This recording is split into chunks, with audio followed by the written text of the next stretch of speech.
When the Diecast International Builders announced their holiday build, I knew right away what casting I wanted to use for the Invitational.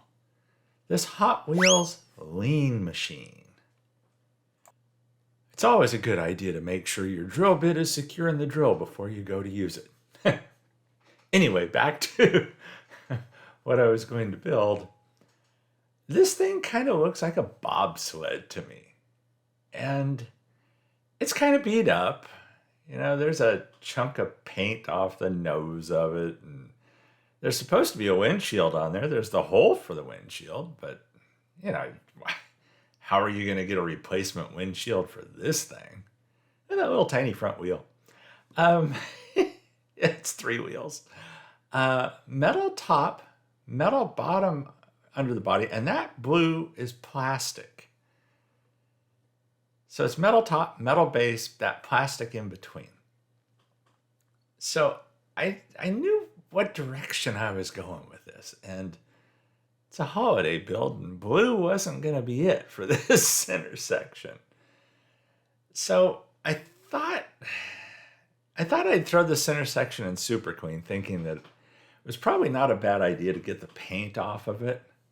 Looking back on it, probably wouldn't have mattered either way if I had just sanded it down a little bit. Probably could have just shot. I ended up going white on this section of the body. I probably just could have shot the white right over it, and it wouldn't have been a problem. But yeah, I needed to complicate things. So once I stripped the paint off the metal sections, I decided to drill it. I didn't tap this one. I used self-tapping screws.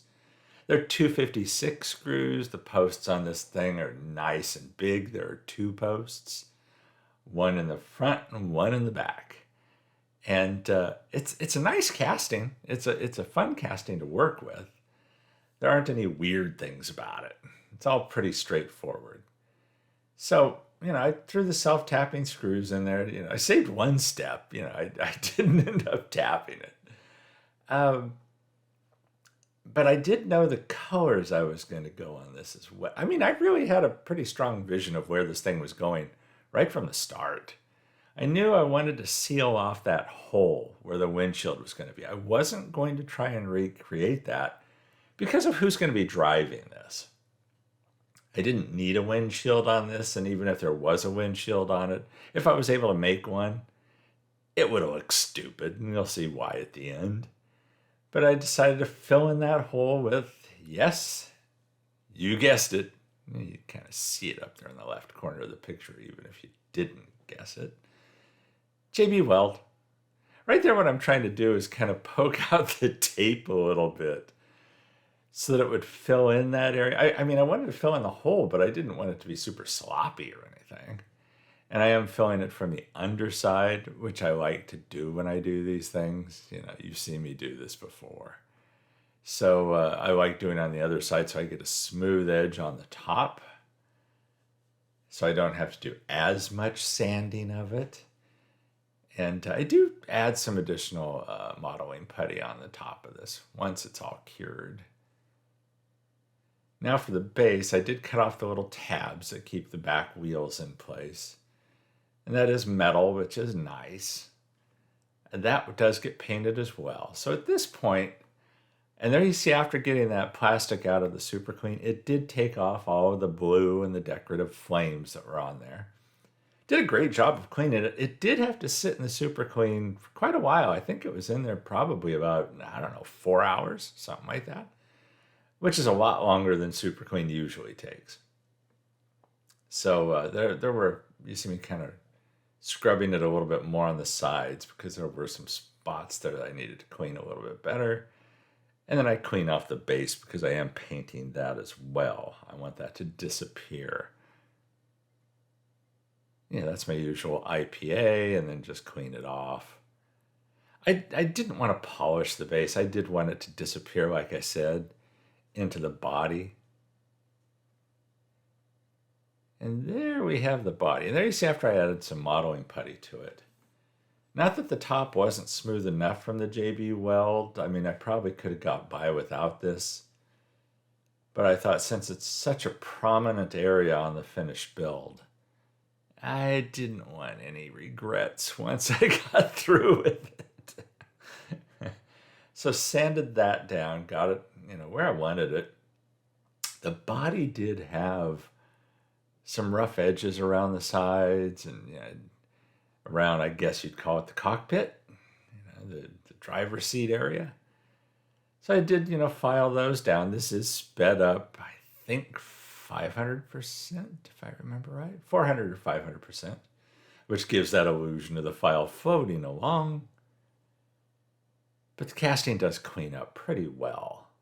And as you can see, it is not a complicated casting by any stretch of the imagination. I thought about filling in that whole front dash area, decided against it, thought about putting, it has like a lump, I guess you could consider a steering wheel. I thought about putting this, yes, there you kind of get a better look at it. I thought, oh, hey, the paint, metal cast base coat. I went with the Tamiya translucent green. And for the bulk of the body, Tester's Extreme Lacquer White Lightning. Yeah, I love white lightning. As far as the wheels go, I just want them to be black. And, they have chrome on them. So I thought about painting them, and I thought, well, that's kind of stupid because you don't really see them on the finished build. You don't want to see them on the finished build. Thought about painting them white. And then I thought, no, that's going to look really odd with white bumps underneath the white casting body. So I thought I'll just paint it, I'll strip the chrome off and let them be black. And the Super Clean worked perfectly for that. I do use the epoxy pin, the resin pin, to hold that back axle in place because the plastic center doesn't. Interestingly enough, I was surprised by that. I thought it'd have the usual prongs down that help hold that, and it didn't. So I definitely needed to do this. But it's easy enough. And there you have the build. You have the Tamiya translucent green metal top portion. You have the Tester's Extreme Lacquer White Lightning center plastic body section. And that base has also been painted with the White Lightning. The White Lightning, it is in the same Extreme Lacquer group as Lime Ice that I also love. It's the metallic group of paints that you see it. And this is a white metallic that's just, the photos here really don't do it justice. It is a very metallic white. It's a beautiful white. And unfortunately, I've used it a few times now. Some of you probably recall seeing me use it before. And I wish there was a better way to show it, but it's one of those things that it's just so much prettier in person. I highly recommend those Extreme Lacquer paints. Did go over those with the Worth Clear that I usually use in the end. And there's a little surprise that I add here. And maybe you'll catch it, kind of. Very briefly, as it scoots across the screen. Yeah, I had fun with this. So there you have where we started. Hot Wheels lean machine. And missing the windshield, there you see the chunk off the nose, the paint that's chipped off. But it's kind of a cool looking thing. And for what I end up adding to it, I knew exactly what I was doing. Yeah. See, I had this really excited, looking like he's going at high speed snowman, just kind of sitting around, waiting for a build. And I thought this holiday build would be the perfect one. And you can see why throwing a windshield on there really wouldn't have made any sense. I did like adding the taillights because it adds one more Christmassy color to it.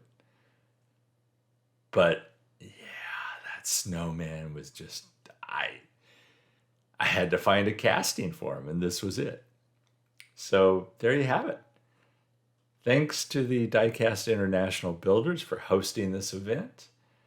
And thanks to all of you for watching this video and supporting the channel all year long. I mean, now, we're in the holiday season here. This is their holiday build. And everyone, I hope you have a very Merry Christmas. And there's more builds to come. Everybody stay safe and healthy out there. Catch you in the next one.